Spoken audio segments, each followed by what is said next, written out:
కలుగును గాక. క్రీస్తునందు ప్రియులారా, బాగున్నారా? దేవుని యొక్క మహాకృపలో మనం అందరం బాగున్నాం. దేవుని యొక్క కనికరమును బట్టి, దేవుని యొక్క మంచితనమును బట్టి మన మనుగడను మనము కొనసాగుచూ ఉన్నాం. 121వ కీర్తన 8వ వచనాన్ని మనము ధ్యానం చేస్తే, ఇది మొదలుకొని నిరంతరము నీ రాకపోకల యందు యెహోవా నిన్ను కాపాడును. ఎంత అద్భుతమైన దేవుడు! ఇది మొదలుకొని దేవుని కలిగి ఉన్నావా? దేవునితో కలిసి ప్రయాణం చేస్తున్నావా? సత్సంబంధం కలిగి ఉన్నావా? దేవుడు అంటే ఇష్టపడుతున్నావా?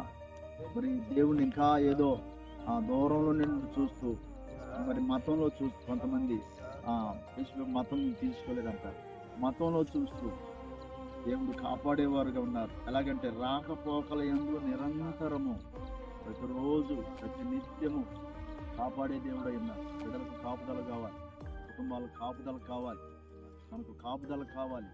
దేవుడు తప్పకుండా సహాయం చేస్తారు. దేవుని కలిగిన అనుభవం, దేవుని ఎరిగిన అనుభవం తప్పకుండా ప్రతి ఒక్కరికి కావాలి. అంతటను అందరూ దేవుని కాపుదలను అనుభవించాలి. దేవుడిచ్చు రక్షణను అనుభవించాలి. దేవుడిచ్చు ఆశీర్వాదమును అనుభవించాలి. అది దేవుని యొక్క ఉద్దేశం అయి ఉన్నది.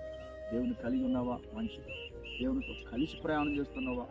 మంచిది. నిరంతరం దేవుడు నిన్ను కాపాడి దీవించి ఆశీర్వదించును గాక. ఆమేన్, ఆమేన్. మన తండ్రి అయిన దేవుని ప్రేమ, మన రక్షకుడైన యేసుక్రీస్తు ప్రభువారి శాశ్వత కృప, పరిశుద్ధాత్మ సన్నిధి సహవాసం మనకందరికీ తోడై నడిపించు.